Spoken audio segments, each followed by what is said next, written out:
Merhaba arkadaşlar, Trabzon'dan hepinize sevgiler gönderiyorum. Bugün neredeyiz? Bugün Hatice Öztürk, yani kendisi teyzem olur, teyzemin evindeyiz. Hazır buraya kadar gelmişken dedim ki şöyle küçük bir oda turu yapalım. Bugün nereye yapacağız? Mutfağı yapacağız, oturma odasını yapacağız, koridor ve şahane terasın görüntülerini sizinle paylaşacağım. Evet, videomu izledikten sonra beğenmeyi ve abone olmayı lütfen unutmayınız. Hepinize keyifli seyirler diliyorum. Oda turumuza hemen böyle koridordan başlıyoruz. Şu anda dış kapıdayım. Şu vestiyeri göstermek istiyorum size. 3 yıl önce buraya geldiğimde bu vestiyer kahverengi idi. Burayı oldukça karanlık gösteriyordu. Hatice tadilat yaptırırken bunların sadece kapaklarını değiştirmiş ve koridor sanki 2 katı daha genişlemiş. Ben çok beğendim. Şöyle göstereyim size.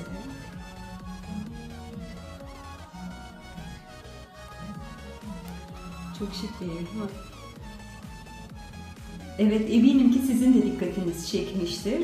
Bu duvardaki çıtalar, bu çıtalar da Hatice'nin kendi eseri, kendisi yaptı. Hatice, bunları nasıl yaptın? Anlatabilir misin? Trabzon'da yaşıyorum ben. Trabzon'da duvar çıtası maalesef ahşap bulamadım. Evin tadilat halindeyken karton piyer, daha doğrusu stropiyer çıtalardan aldım. Alçıyla hazırladım, duvara monte ettim. Sonradan üzerini boyadım. Bu duvar çıtası çalışmalarında asıl önemli olan şey köşeler, göğeyle kesim yapabilmek. Gerçekten insanı zorluyor.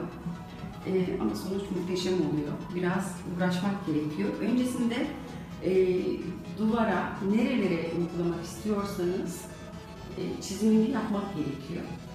Çizim yaptıktan sonra başlanıyor çalışmaya. Benim 3 günümü aldı ama buna değdi. Küçük yaramaz bir kızım var. Maalesef bu çıtaların üzerine parmaklarını bastım. O yakından fark ediliyor. Birkaç sene beni idare eder. O sırada belki ahşapları gelir. O zaman ahşap çıtalar çalışabilirim. Hatice, bu arada az önce terliklerimi çıkardım. Onlar da dekorasyonun bir parçası oldu.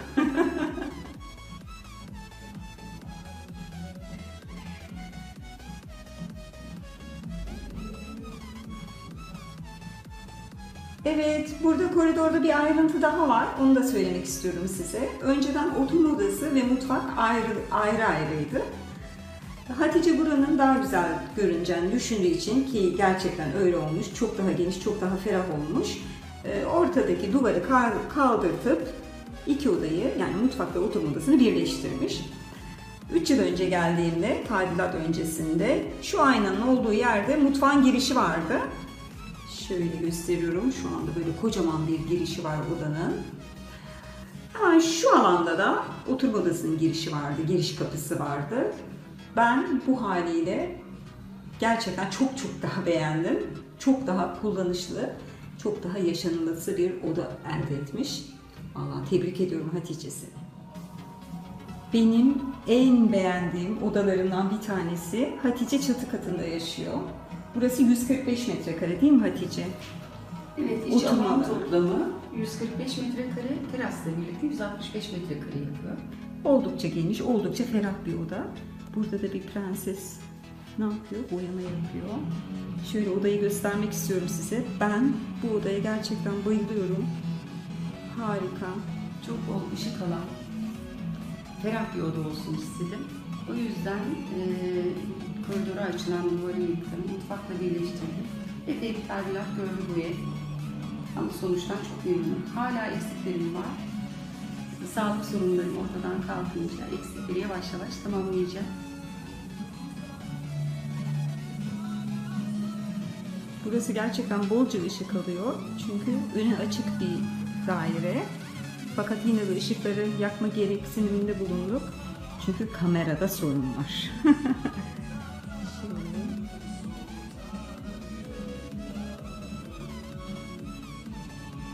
oturma odasının manzarasına bakar mısınız arkadaşlar? Şu anda Trabzon biraz böyle parçalı bulutlu, belli olmuyor ama karşısı alabildiğince Karadeniz. Karadeniz gün içinde defalarca renk değiştirir. Şu anda manzara inanılmaz. Gökyüzüyle deniz birleşmiş gibi, ufuk çizgisi yok. Sonsuzluğa bakıyormuşuz gibi bir enteresan bir görüntü var. Muhteşem. Gerçekten muhteşem.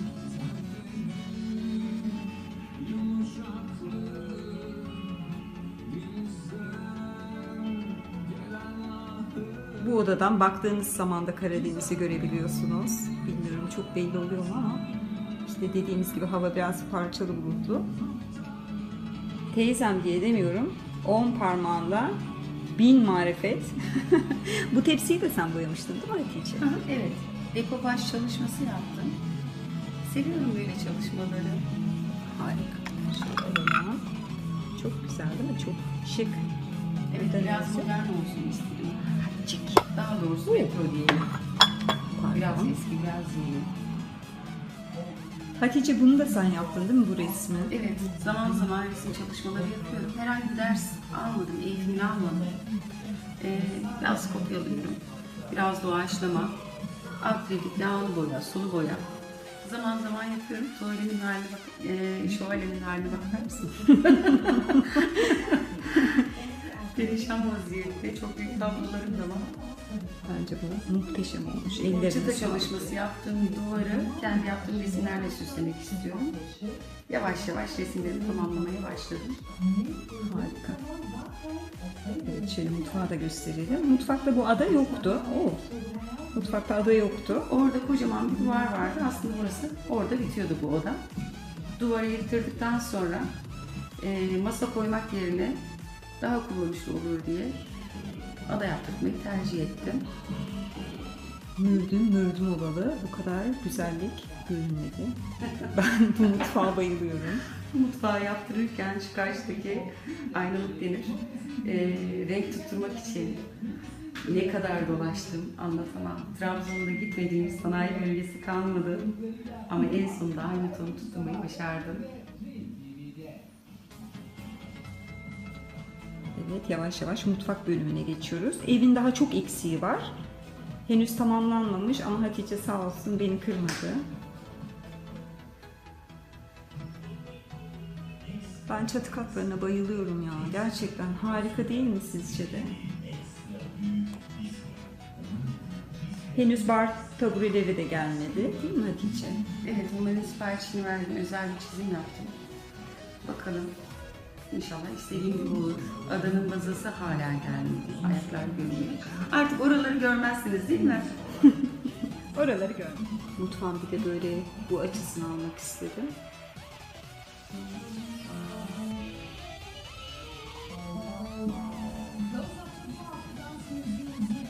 Çok şık değil mi arkadaşlar?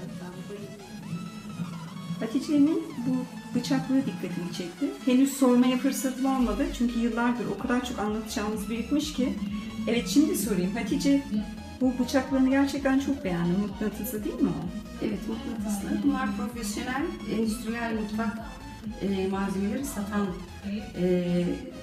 yerlerde oluyor. Oralardan bulabilirsiniz. O kadar kullanışlı ki. Bıçaklar değerli toplu duruyor. Herhangi bir tehlike yaratmıyor. Havadan kapıyor zaten bıçağı. Ben pratik şeyleri çok seviyorum. Evi derleyip toparlamada çok faydalı oluyor. Çekmeceleri boş boşuna bu kadar bıçak işgal etmemiş oluyor. Aslında bunun 2 katı bıçağım var. Hepsini de alıyor. Çoğunu batırdık. Bulaşık makinesine koyduk. Şimdi şöyle terasa doğru yöneliyorum. Bir de burayı göstermek istiyorum size. Işık ters görüntü yapıyor değil mi? Yine Karadeniz ayaklarınızın altında. Bir de terasa çıkalım Hatice. Tamam. Terası da görelim. Gösterelim. Biz gördük ama. Rüya gibi bir ev arkadaşlar. Rüya gibi bir ev. Bu manzaraya bayılıyorum. Bakar mısınız? Trabzon ayaklarımızın altında, Karadeniz ayaklarımızın altında. Muhteşem bir görüntü. Alabildiğince önümüz açık.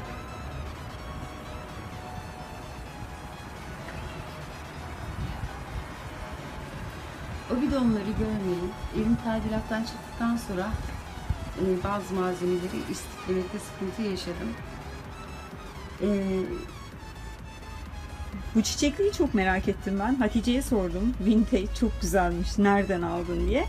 Evet Hatice, sen anlat istersen. Bu aslında bir masaydı. Ben onu kestim, biçtim, havuz haline getirdim. İçini silikon naylonla kaplayıp toprak doldurdum.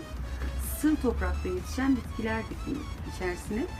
Dış kısmını da folyolarla kapladım. Balkon renklerine uygun düşsün diye. Çiçekleri çok severim. Gerçi bu çiçeklerin içinde epey farklı çiçek çeşidi var. Sukulentler, kaktüsler. Aloe vera vazgeçilmezimdir. Onlardan birçok çoğalttım var ama burada sadece bir tane var. Trabzon'a yaz biraz geç geldi. Hala havalar çok serin. Birkaç ay sonra burası yemyeşil olacaktır. Yemyeşil ve turkuaz. Şu karşısı alabildiğince turkuaz. Aynen öyle.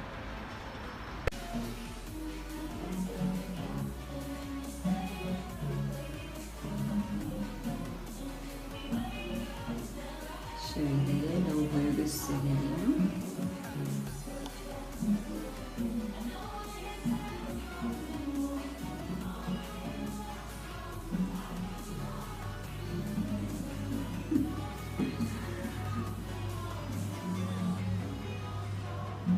Tabii burası da değişimden nasibini almış. Eski halini görseniz gerçekten. Burası o banyo mu diyeceksiniz. Ama eski haline yazık ki yok.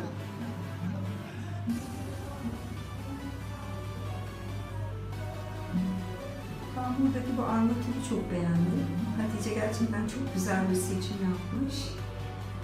Banyo dar olduğu için biraz böyle alanımız da, çekim alanımız da tabii ki daralıyor. Ben şu armatürü hemen göstermek istiyorum.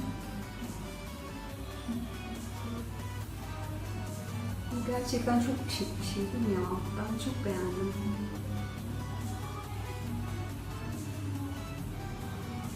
Şöyle.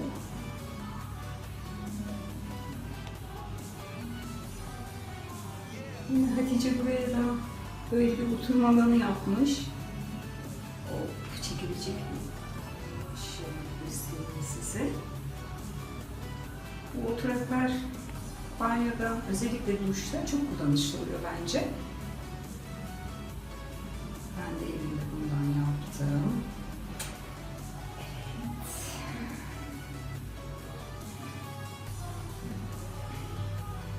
Evet. Bir de şu olanı. Gayet şık, gayet sade bir banyosu var teyzenin.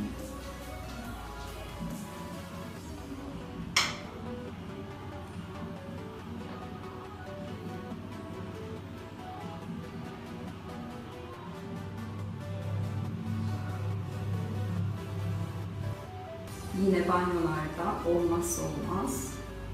Güzel, şık, küçük ama çok kullanışlı bir dolabı var.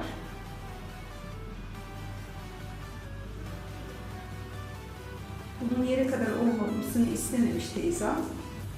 Altını temizledim. Burası yine farklı bir açıdan. Burada bir baskül var. Basın haliniz kül olsun der gibi. Misafir tuvaletine girmeden önce şu çelengi göstermek istedim size. Bunu teyzem kendisi yapmış. Bildiğiniz gazete kağıtları ve boyadan yararlanmış. Ben çok beğendim. Size de göstermek istedim. Şöyle yakından göstereyim. Bakar mısınız? Ne kadar orijinal bir şey değil mi?